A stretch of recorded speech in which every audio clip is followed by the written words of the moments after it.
দিদি, ও দিদি, তোমার কি আজ বেশি কষ্ট হচ্ছে?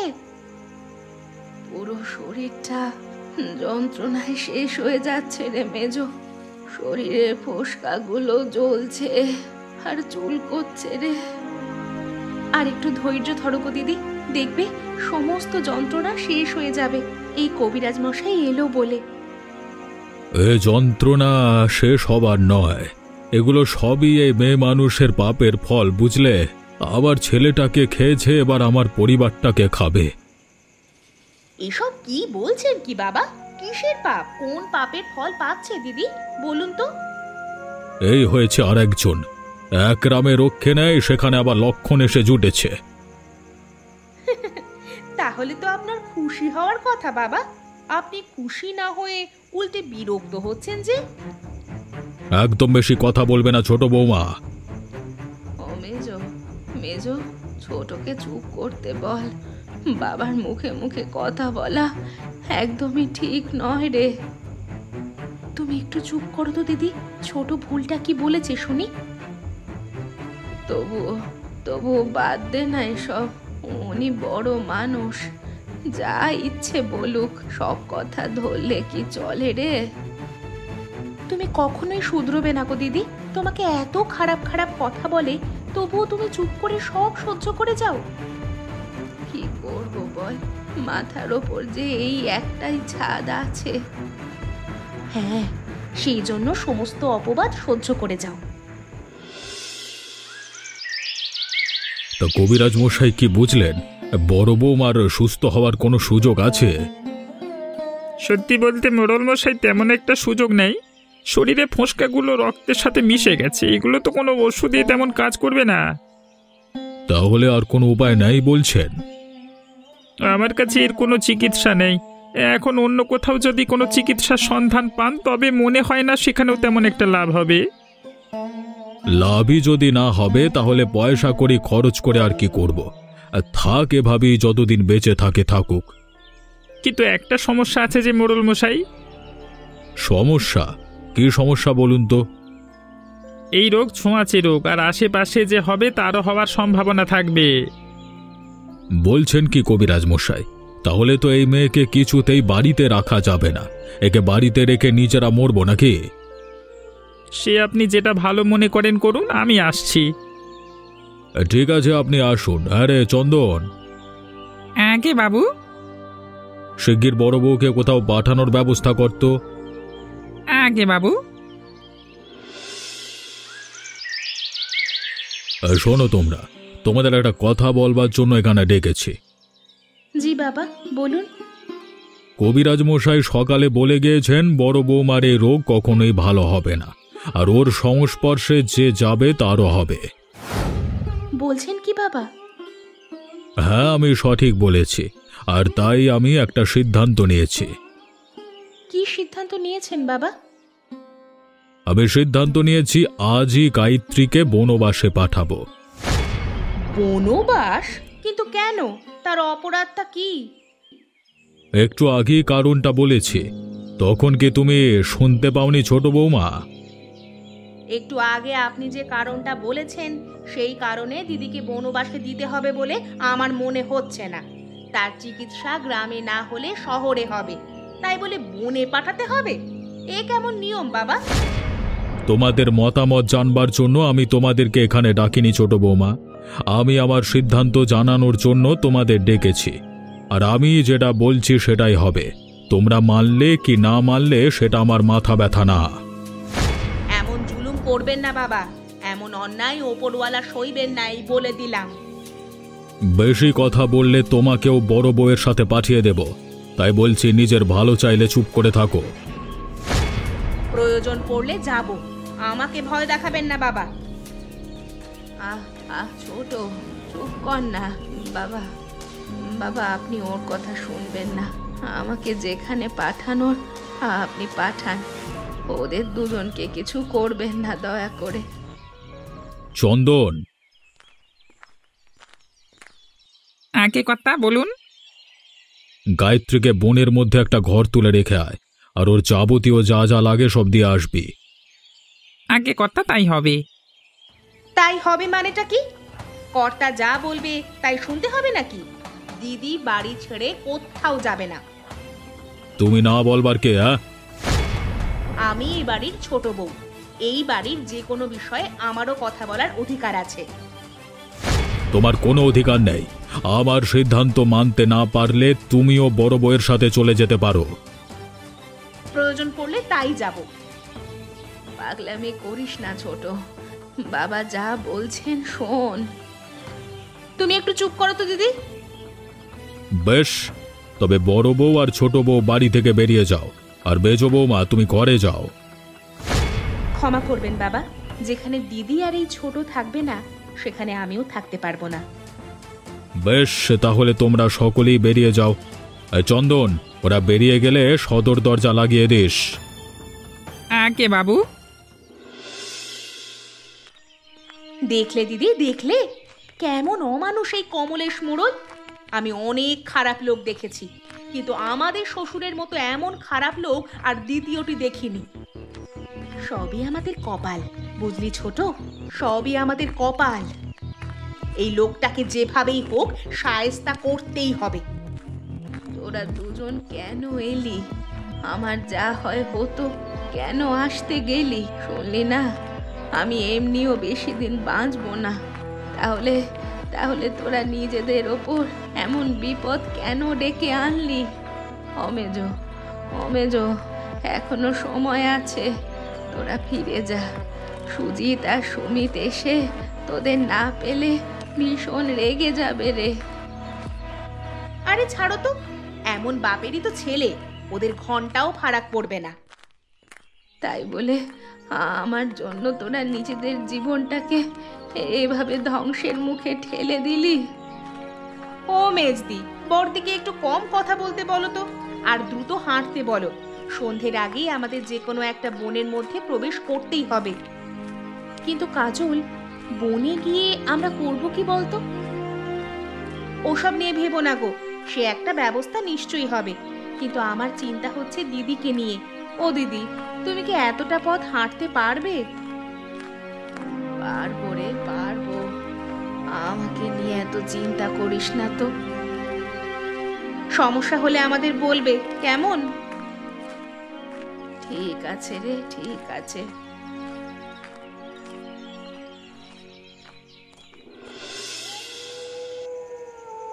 হ্যাঁ রে ছোট, দিদির অবস্থা তো বেশি একটা ভালো ঠেকছে না রে। এখন কি করি বলতো? এমনটা তো হবারই ছিল মেজদি, এতটা পথ হেঁটে এসেছে, শরীর খারাপ না হয়ে পারে বলো? কিন্তু এই রাতের বেলা আমরা কিভাবে কি করব বলতো? আমিও তো সেটাই ভাবছি গো দিদি। দিনের বেলা হলে তবু একটা ব্যবস্থা হতো, কিন্তু এই রাতের বেলা কি করে যে কি করব কিছুই যে মাথায় আসছে না। এত চিন্তা করিস না ছোট, দেখবি ঠিক একটা ব্যবস্থা হয়েছে। কিভাবে ব্যবস্থা হবে দিদি? আমরা তো আর কোনো ম্যাজিক জানি না। আপাতত একটা মশাল জ্বালানোর ব্যবস্থা করি। আমার ব্যাগে একটা দেশলাই এনেছি, আর কিছু শুকনো খাবার আছে। আগে একটা মশাল জ্বালাই, এরপর যা হবে দেখা যাবে।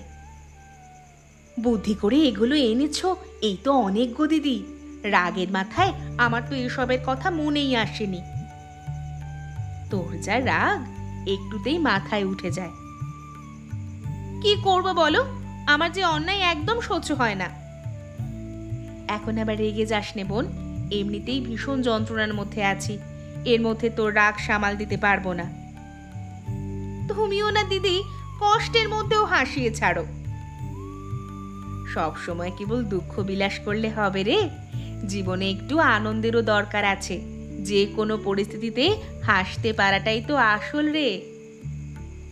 ঠিক আছে ঠিক আছে, বুঝেছি। এবার নাও, মশালটা আগে জ্বালাও। আচ্ছা ঠিক আছে। ও বাবা, কি সুন্দর ঘর বানিয়েছিস রে তোরা।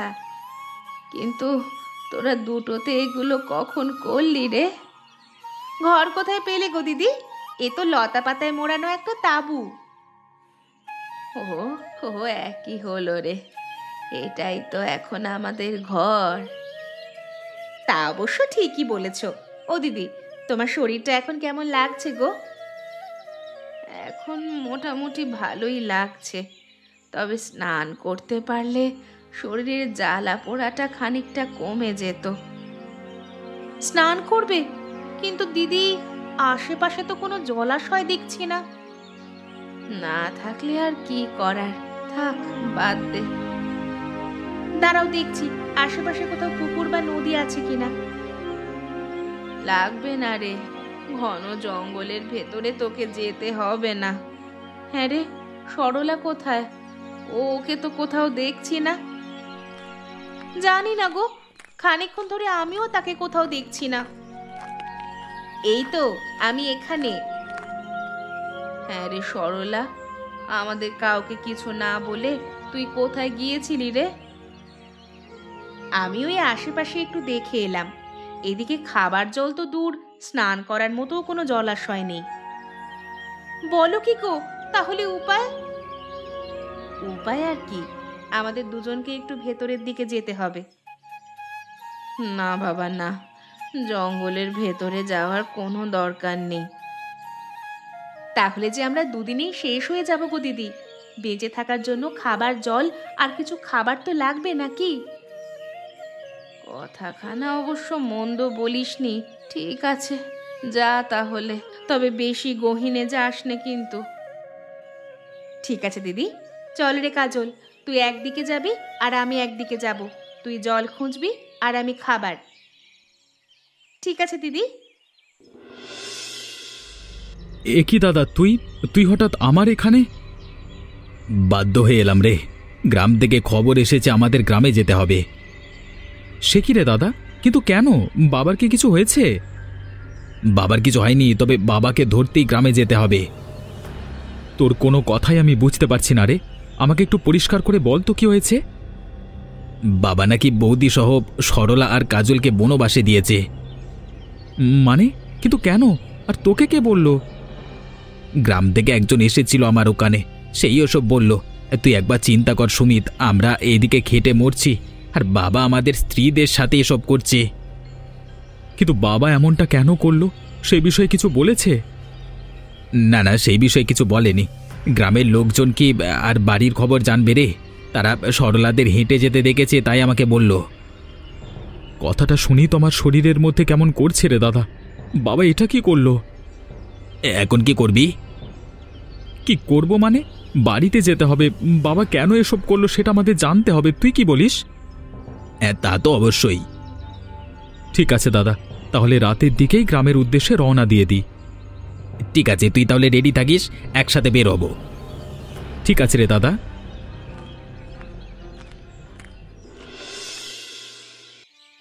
কাজল, তুই ওই পথ ধরে এগিয়ে যা। আমার মনে হচ্ছে ওদিকে মানুষের যাতায়াত আছে। কিন্তু সেটা তুমি কি করে বুঝলে দিদি? দেখতে পাচ্ছিস না ওই পথটা কেমন মসৃণ, কোনো ঘাস বা গাছ নেই। হ্যাঁ তাই তো, তোমার মাথায় কত বুদ্ধি গো মেজদি। হয়েছে হয়েছে, এবার যা। তবে শোন, কোনো বিপদের সম্মুখীন হলে আমাকে চিৎকার করে ডাকবি, কেমন? ঠিক আছে গো, ঠিক আছে, আমাকে নিয়ে এত চিন্তা করতে হবে না, আমি যাচ্ছি। এ কি, এইদিকে তো কোনো গাছই নেই। অন্তত কোনো ফলের গাছ থাকলে কটা ফল নিতে পারতাম, সেটাও তো দেখছি নেই। কি করি এখন? কাল থেকে কিছুই মুখে পড়েনি। আমাদের কথা না হয় বাদই দিলাম, কিন্তু দিদিকে তো কিছু খেতে দিতে হবে। অসুস্থ শরীর, তার মধ্যে যদি পেটেও কিছু খাবার না যায় তাহলে কিভাবে সুস্থ হবে সে? হায় বিধাতা, আজকে তবে খালি হাতেই কুটিরে ফিরে যেতে হবে। কুটিরে ফিরে গিয়ে দিদিকে আমি কি বলবো? ওই অসুস্থ মানুষটাকে কি বা খেতে দেব? আর কত পরীক্ষা নেবে তুমি আমাদের? এবার তো একটু ক্ষান্ত হও। সে কখন থেকে হাঁটছি, তবুও কোনো জলাশয় বা কূপ তো দেখলাম না। এখন আমি জল কোথায় পাবো? খাবার না খেয়ে না হয় আরো 2 দিন চালিয়ে দিলাম, কিন্তু জল ছাড়া যে আর বাঁচতে পারছি না বিধাতা।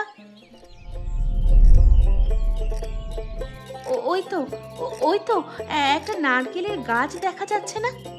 গাছটা বেশ ছোট, আর তাতে ফলও ধরেছে অনেক। ওখান থেকেই কটা নারকেল নিয়ে যাই, অন্তত জলের তৃষ্ণা তো মিটবে।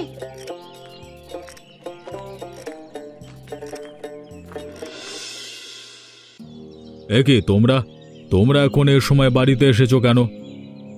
কেন বাবা, আমরা এসে কি তোমার ভীষণ অসুবিধা করে ফেললাম? অসুবিধে? আমার আবার কিসের অসুবিধে হবে? তোমাদের বাড়িতে তোমরা এসেছো, এখানে আমার অসুবিধে হওয়ার তো কোনো বিষয় নাই। কিন্তু তোমার মুখ দেখে তো সেটা মনে হচ্ছে না বাবা। আর কি যেন বললে, আমাদের বাড়ি, তাই তো? কি আশ্চর্য, তোমাদেরই তো বাড়ি, আমি আর আছি বা কদিন? তাহলে আমাদের বাড়ি থেকে আমাদের স্ত্রীদের বের করে দিলে কেন? ও আচ্ছা, তোমাদের কানেও তাহলে পৌঁছে গেছে কথাটা। তুমি কি ভেবেছিলে বাবা, তুমি আমাদের পেছন পেছন এসব করবে আর আমরা কিছুই জানতে পারবো না? তুমি ওদের কেন বনবাসে পাঠিয়ে দিয়েছো বাবা? আমাদের শুধু এই কথা সঠিক উত্তর দাও। আমি তো তোমাদের স্ত্রীদের পাঠাতে চাইনি, তারা নিজেরা সেধে সেধে সেখানে গেছে। মানে সেদে সেদে গেছে মানেটা কি? মানেটা খুবই সহজ। আমি গায়ত্রীকে পাঠানোর জন্য সব বন্দোবস্ত করি, তখন তোমাদের দুজনের স্ত্রীরা এসে বাধা দেয়। তারা বলে গায়ত্রী গেলে তারাও গায়ত্রীর সাথে যাবে। এবার আমি কি করব বলো তো বাবারা? কিন্তু বাবা, তুমি বৌদিকেই বা কেন পাঠাতে চেয়েছো? তোমরা তো জানোই গায়ত্রীর শরীরে একটা রোগ বাসা বেঁধেছে, আর কবিরাজ বলে দিয়েছে সেই রোগ কখনোই সারবে না, এবং তার কাছে যে যাবে তারও রোগটা হতে পারে। তাই জন্যই তাকে বনে পাঠানোর ব্যবস্থা করা হয়। এটা কোনো কারণ হলো বাবা? রোগ হলে রোগ সারবে না কে বললো? এসব গ্রামের কবিরাজ কি জানেটা কি যায়? বেশি বড় বড় কথা বলবে না সুজিত। আচ্ছা আচ্ছা, বললাম না। এখন শুধুমাত্র একটা কথা ভাবো, আজকে যদি তোমারও একই রোগ হয় তবে তোমাকে আমরা কোথায় রেখে আসবো? সুজিত, এত বড় কথা বলবার সাহস তুমি কোথায় পেলে? দাদা তো বলেছে রেখে আসবে কোথায়, আর আমি বলছি তুমি কোথায় থাকবে সেটা এখন থেকে ঠিক করে রাখো। এখানে কিছু বলে আর কোনো লাভ হবে না দাদা। বাবা এখন অমানুষ হয়ে গেছে, তার থেকে চলো বৌদিদের খুঁজতে যাই। হ্যাঁ হ্যাঁ চল, সেটাই ভালো হবে। যাও যাও, যা ইচ্ছে করো, মনে রেখো তোমাদের আর এ বাড়িতে কোনো জায়গা হবে না। ঠিক আছে, আসবো না তোমার বাড়ি যত সব।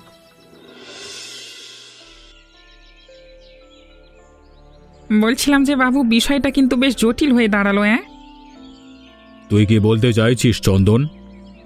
বলছিলাম যে দাদাদের খেপিয়ে তুলে আপনার কিন্তু লাভের থেকে লসই বেশি হলো। কিভাবে? ভালো করে ভেবে দেখুন, আমার কিন্তু এখন আর মোড়লের ক্ষমতা নেই। আপনার বাড়ি, আপনার সংসার, খাওয়া দাওয়া সব ওই ছেলেদের পয়সাতেই চলছিল এতদিন। এখন যদি তারা কিছু না দেয়? সে না দিলে না দেবে, আমি ওসব নিয়ে ভাবি নাকি। ঠিক বলছেন তো? তো এখন আমাকে কি করতে হবে? ওই বইয়েদের পায়ে গিয়ে পড়তে হবে নাকি? আমি আপনাকে সেটা করতে বলছি না, তবে একটু কৌশলে কাজ করবেন। যেমন ধরুন, আপনি তাদের বলবেন আপনি রাগের মাথায় এটা করেছেন, ইচ্ছে করে করেননি। ঠিক আছে ঠিক আছে, সে সময় আসলে দেখা যাবে। ঠিক আছে বাবু, তবে আমার কথাখানা একটু মাথায় রাখবেন।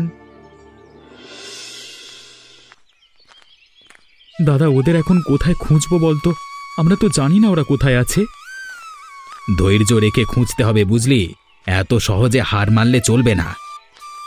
হার মানছি না রে দাদা, আমি শুধু ভাবছি জঙ্গলের ভেতরে তিনটে মেয়ে মানুষ কি অবস্থায় আছে, কি খাচ্ছে, কোথায় থাকছে, কিছুই তো জানি না। আমিও তো সেটাই ভাবছি। তার উপর বৌদি অসুস্থ। এই অসুস্থ অবস্থায় সে না পারছে কিছু খেতে আর না পারছে ভালো করে ঘুমাতে। বাবা কিভাবে এমন পাষাণ হলো রে দাদা? আমি যে ভাবতেও পারছি না যে আমার বাবা এমন অমানুষ। আমিও কি ভাবতে পারছি রে, কিন্তু কি করব, যা হবার তা হয়েই গেছে। এসব বলে আর কোনো লাভ হবে না। সেটাই তো রে দাদা। দাদা, এই পথটা ধরে যাই, চল। এই পথ দেখে মনে হচ্ছে এখানটায় মানুষের চলাচল আছে। ঠিক আছে, চল। ও দিদি, বড়দি যে দিন দিন আরো বেশি অসুস্থ হয়ে যাচ্ছে গো। আমার যে এই কষ্টটা আর সহ্য হচ্ছে না।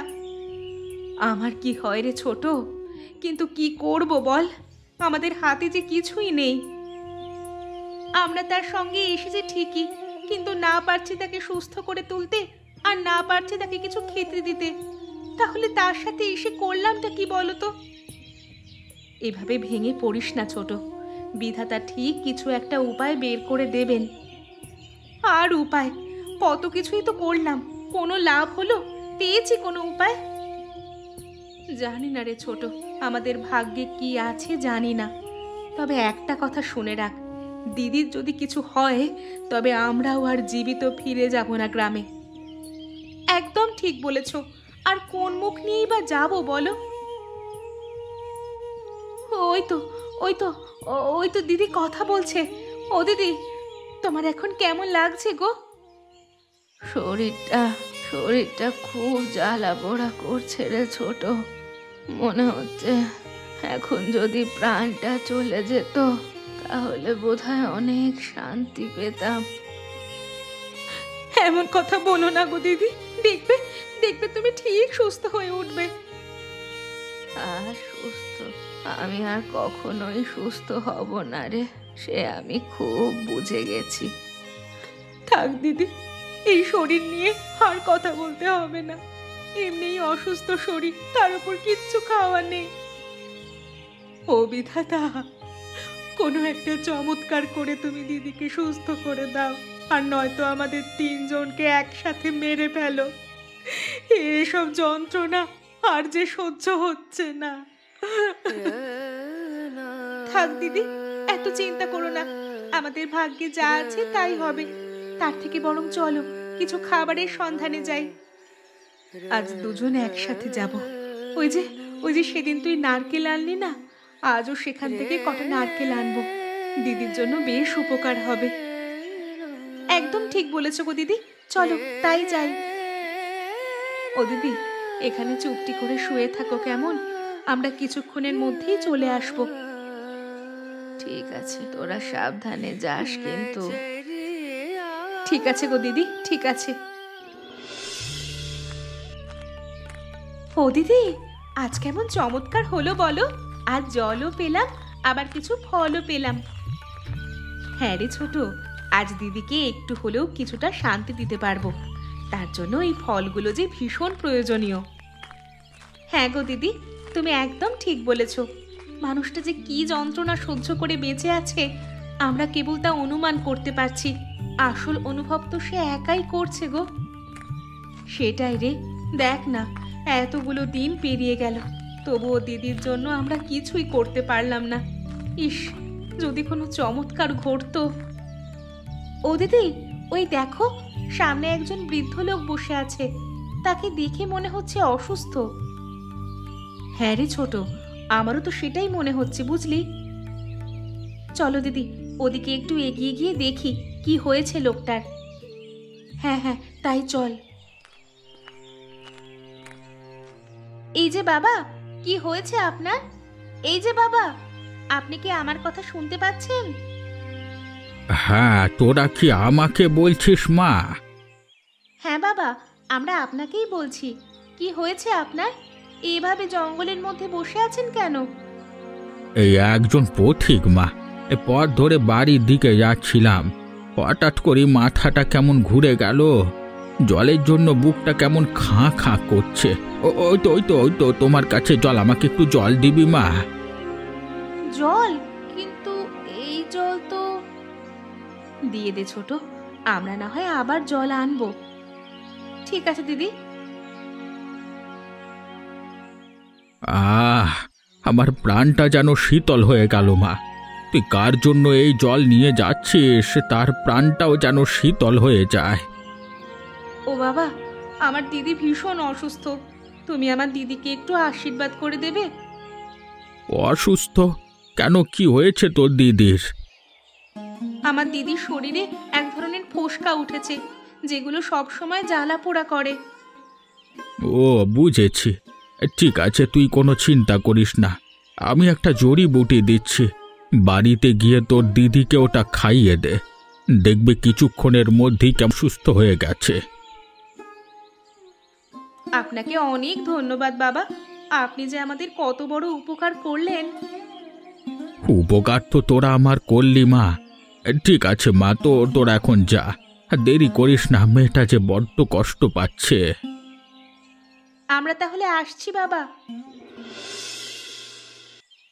তোরা তোরা আসতে এত দেরি করলি কেন রে? বলছি, তার আগে বলো, তুমি এই শরীর নিয়ে উঠে বসেছো কেন? কিছুক্ষণ আগে থেকে আমার শরীরটা ভীষণ ভালো লাগছে রে। প্রাণটা কেমন শীতল হয়ে গেছে, শরীরের সমস্ত জ্বালা পোড়া কিছুটা কমে এসেছে। ও মেজদি, তুমি কি কিছু বুঝতে পারছো? হ্যাঁ রে ছোট, আমার কাছে এবার সবটাই পরিষ্কার রে। তোরা কি নিয়ে কথা বলছিস বলতো? বলছি, তার আগে তুমি এই জড়িবুটিটা খাও তো। কিন্তু কিন্তু এটা কিসের জড়িবুটি? ও মেজো, ও ছোট, এটা খাওয়ার পর আমার শরীরের সমস্ত জ্বালা পোড়া বন্ধ হয়ে গেছে রে। তাহলে এই বৃদ্ধ লোকটি সাধারণ কোনো বৃদ্ধ ছিল না, বলো মেজদি? কোন বৃদ্ধ? তোরা তোরা তখন থেকে কার কথা বলছিস বলতো? শোনো, আমি তোমাকে সবটা খুলে বলছি। দিদি আর আমি তোমার জন্য জল আর কিছু ফল নিয়ে আসছিলাম। হঠাৎ দেখি আমাদের সামনে একজন বৃদ্ধ লোক অসুস্থ হয়ে বসে আছে। আমরা তার সামনে যাই। লোকটি জল খেতে চাইলে তোমার জন্য আনা জল তাকে দেই। সে জল খেয়ে বলল, এই জল যার জন্য এনেছে তার প্রাণটা যেন শীতল হয়ে যায়। তুমিও বললে তোমার প্রাণটা শীতল হয়ে গেছে। আবার এই জড়িবুটি দিয়ে বলল তোমাকে খাইয়ে দিতে, এটা খেলে তুমি সুস্থ হয়ে উঠবে। দেখো, তুমি আসলেই সুস্থ হয়ে উঠেছ। সাক্ষাৎ কোনো ভালো আত্মা ছিলেন রে। বিধাতা তার মঙ্গল করুন, আর সাথে তোদেরকেও বিধাতা অনেক অনেক বছর বাঁচিয়ে রাখুক, সুস্থ রাখুক, সুখী করুক। হয়েছে হয়েছে, আর কত আশীর্বাদ করবে? হ্যাঁ, এবার তো থামো একদম। ও দাদা, ওই দেখো ওই দিকটা একটা কুটিরের মতো দেখা যাচ্ছে, চল ওই দিকটা এগিয়ে যাই। তাই চল ভাই, এবার যেন সরলাদের খুঁজে পাই। বিধাতা তুমি দেখো। আমার মনে হচ্ছে এখানে গেলেই আমরা ওদের খুঁজে পাবো। আমার মনের মধ্যে কেমন একটা অস্থিরতা কাজ করছে। কেউ আছো? এই কুটিরে কি কেউ আছো? দয়া করে একটু বাইরে আসো না।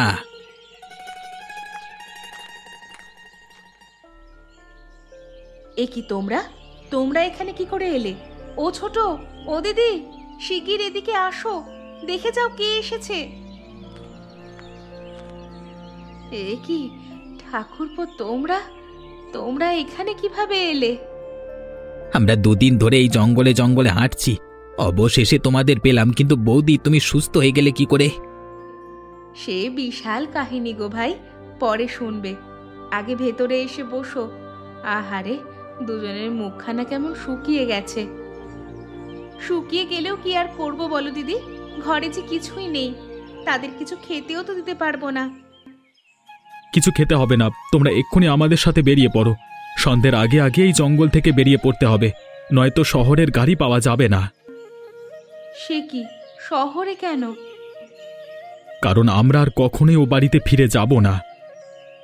তোমাদের সিদ্ধান্তে আমরা তিন বউ ভীষণ খুশি গো। হ্যাঁ হ্যাঁ, একদম।